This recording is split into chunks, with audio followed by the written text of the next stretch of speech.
I wanted to offer a tip today that I think it came to mind. It's something I've been doing for a long time. Maybe I think a lot of DMs have been doing this longer than I've been DMing. So it's not exactly a, wow, this is totally new and unique and I never even thought of this before.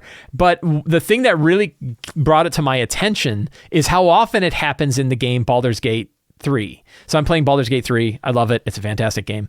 And of course, you can't help but look at it and say, oh, what are some of these concepts and ideas that I could bring to my 5th edition game? And so I'm going to talk about how I often make magic items, interesting magic items. And there's a few design principles for building your own magic items that I think work really well. They're very easy to do. Players love them, and they take very little time, very little energy, and yet are really, really unique. And a common thing that I do when I make a magic item, is I determine a few things about the magic item. Who made it? Like, what is its origin? Is it elven? Is it dwarven? Is it drow? Is it elemental? Is it built from the realms of chaos? Where did this item come from? That's a little bit of flavor. In the Lazy DM's Companion, I have a thing called the Core Adventure Generator. It's a whole bunch of different tables that you can use to generate lots of different things in your adventure to sort of fill the world out. And one of the most useful tables that I have here is this condition, description, and origin table, where it has like smoky, sunken, human. And you can roll a 20-sided die for each of these to generate any kind of magic item. So, for example, just for fun, we will roll up. We'll pretend we're making a new magic sword. We want a new magic sword in our game. Who developed the magic sword? Where is this from? It's an undead. So you immediately have an undead blade, a blade that was like forged from, the necrotic areas of death. You can see like it's got skulls on its cross guard. It's wrapped in human skin on its hilt. The blade is etched black with glyphs along the edge. Immediately you get some flavor. But then we're going to say, what's its condition? Condition is 7. It is necrotic. Well, that fits. So maybe this blade can switch its damage to necrotic or something like that. But you can see like there's a black flame that sort of roils up its blade. And then what's another descriptor that we want to use? And I rolled a 3, and that is obsidian. Wow. Funny how the dice roll sometimes. So you have an obsidian blade that's swimming with necrotic energy, and it has got like a skull crosscut. So you immediately like, wow, that sword is crazy evil. But maybe it's not so evil that you wouldn't want to swing it in your world. Now, so that's cool. Immediately you can roll on the condition, description, and origin table to make a unique item. One other thing that I often add, which I think is really valuable, you can't just get this from a table in a book. You kind of have to make it yourself, is when you look at your campaign world, write down the specific gods and factions that exist in your campaign. Build your own random list of gods and factions that exist in your campaign. Those could be factions from history, like who are the people that went to war 2,000 years ago, and what are those different groups? What are some of the weird gods that might have not been worshipped in a long time, or what are some gods that are worshipped now? You can put those all into a random list. A list of 20 is great. If you only have 12, that can work too, but the more you have, the richer that table is going to be. And then you roll on that table. And what you get there is now you've got a list of factions for your campaign that are tied to a specific item. That turns this magic item into a vehicle of secrets and clues for that faction. And maybe they learn those secrets and clues when they get the weapon, but maybe they learn it later when other people see it, or if the item sort of unlocks in power, or if an old sage looks at it and says, oh, well, that comes from this empire. They can learn secrets and clues from this item. So right away, we've got a lot of rich lore for an item by just rolling a few items on a few different tables. We don't need giant books of magic items in order to develop these rich items, and they're custom built for our campaign because we have that list of different factions. That is really, really valuable. But what about the power that we want to add to these items? Well, obviously you can go with the straightforward +1, +2, +3, depending on like what tier of weapon it is. And if you're going to make a weapon in particular, we're going to look at like making a sword. And maybe you say like, this is going to be a long sword, right? So we're going to create a long sword. It's this undead long sword. It's, necrotic. It's got the weird wavy necrotic flames on it. It's, undead origin that was built for like a Death Knight or something like that. But what about the powers that we give it? Well, here's the really interesting thing. You can attach any spell, not just from the core books, but any spell from any different source book you can find, whether it's Kobold Press's Deep Magic 1 and 2, whether it's stuff from Ghostfire Gaming, whatever source of spells you can find, you can read through those and look through and find interesting spells that you want to attach to a magic item, and you can kind of give it that cool ability. We're going to actually, for fun, let's take a look at adding a spell from Kobold Press's recent re-release of Deep Magic. So Kobold Press recently had a Kickstarter for Deep Magic 1 and 2. They did a re-release of Deep Magic 1, and you can take a look at different spells. And we're going to probably pick, so we have spell descriptions because we know it's this evil necrotic blade, right, that we created. So we're going to specifically look at like blood magic spells. Blood magic is a particular style of magic that Kobold Press has added into their books, and we're going to look at this in particular. So an example would be like Bloody Smite. In fact, they all start with like bloody, so that's handy. We can kind of go through our list here and look at bloody spells. There's one, Blade of Wrath. Again, you can kind of skim. Create a sort of pure white fire in your hand. The blade is similar in size and shape to a longsword. It's got less for the duration. The blade disappears. Use your action to make a melee spell attack with the blade. On a hit, the target takes 2d8 fire damage and 2d8 radiant. That's a 3rd level spell. An aberration, fey, or fiend, or undead creature damaged by the blade must succeed on wisdom saving throw or be frightened. The blade sheds bright light.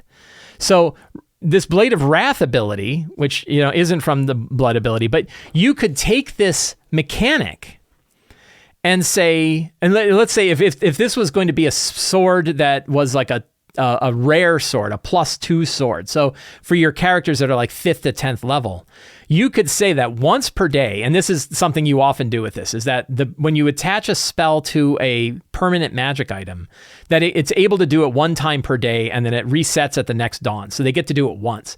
And the nice thing about that is if you attach a powerful ability to it, they can really only do it in one fight. They're not going to be doing it all the time. So imagine you have like the Flame Tongue Longsword. The Flame Tongue Longsword does 2d6 fire damage all the time, every battle. That 2d6 is constant. But if you attach it to a spell that is only usable one time per day, like this Blade of Wrath, then they can only use it once. So you could take the Blade of Wrath ability, third level spell, and instead of it creating a pure white fire, it erupts the blade in black fire, and it does an extra 2d8 fire damage and 2d8 necrotic damage. So that's a ton of damage, right? That's an extra 18 points of damage per hit that the blade will do. And you could have that instead of an aberration, fey, fiend, or undead creature damaged by the blade, that if it hits a celestial creature, that it would do wisdom saving throw, and you have to set the DC to be like DC 15.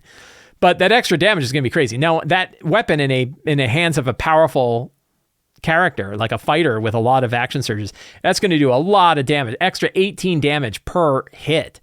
It's going to really dish it out. But I tell you, your player will love that ability, and that would be a really, really powerful weapon.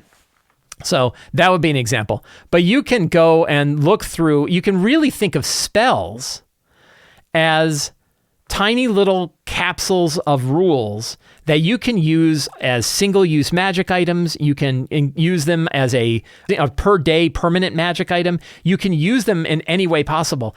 And there are literally thousands of them out there that you can use. Now, there's arguments about, how well-balanced are these spells versus other spells? And it doesn't matter, because you're going to look at each one. And if that one works, then you can attach it.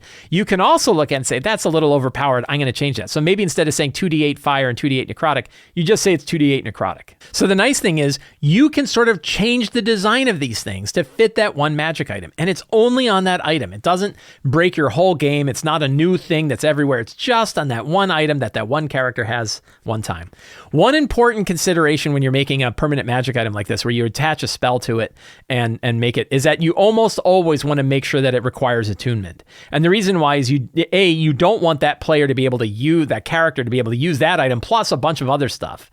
That the attunement rules are a really fantastic design for 5th edition, because they make sure that even if you are acquiring a lot of different magic items, you can only have attuned 3 that require attunement.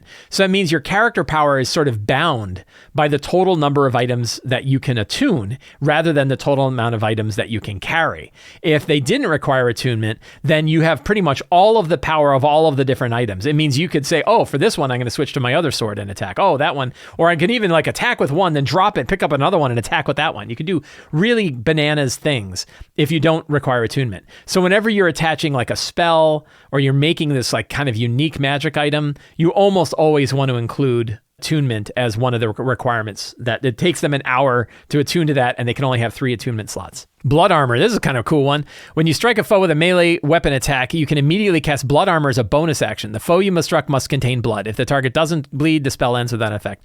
Blood flowing from your foe magically increases in volume and forms a suit of armor around you, granting you an armor class of 18 plus dexterity for the spell's duration, which is 1 hour. This armor has no strength requirement, doesn't hinder spellcasting, and doesn't incur disadvantage. That's pretty cool, right? So that's another one. You could have this weapon, this blood armor weapon, that when you slash a guy with your obsidian undead blade, the blood comes out and wraps around you and forms like a suit of armor. You'd look like the armor in Bram Stoker's Dracula. And that would be really powerful. Again, boy, your armor class loving characters would certainly love this. And again, it only lasts for 1 hour. You could, of course, tweak the duration and say, no, it only lasts for 1 minute. So maybe when they hit a guy, they get the armor, and it's sort of like their armor increases right away, but only for that minute, which basically says that it's basically only going to last for one battle. So again, you can take a mechanic like this, you can tweak it slightly, attach it to an item, and off you go. So this has been a way that I have created magic items in my games now for years. And it means when I do stuff like this, I don't have to have like a whole separate tome of magic items. I can instead build magic items when I'm doing my prep very quickly and very easily. My players love them, especially with stuff like this, because you're including a lot of spells that the players have never seen before. So they don't even know that you modified it if you decided to modify it. And they're seeing spells with a lot of different flavor. So it's a fantastic way to use these books that have tons and tons of different spells or other abilities in them that you can then tie to magic items and create these really interesting, unique magic items. It's a trick that I love. It's a very lazy trick. It's very easy to do. It has a lot of both rich lore in the game by attaching it to a particular faction, giving it kind of an interesting characteristics that it's got, making it a vehicle for secrets and clues, but then also has really good mechanical crunch that players love to see attached to their characters. So if you're looking for new magic items, if you're looking for a way to shake up your game, consider building magic items that are tuned around particular factions in your game, have interesting characteristics associated with them that kind of define them in the world. Have your basic abilities like a +1, +2, +3 sort of abilities, very straightforward and easy to do, and then attach these interesting spells to them, and you're all set.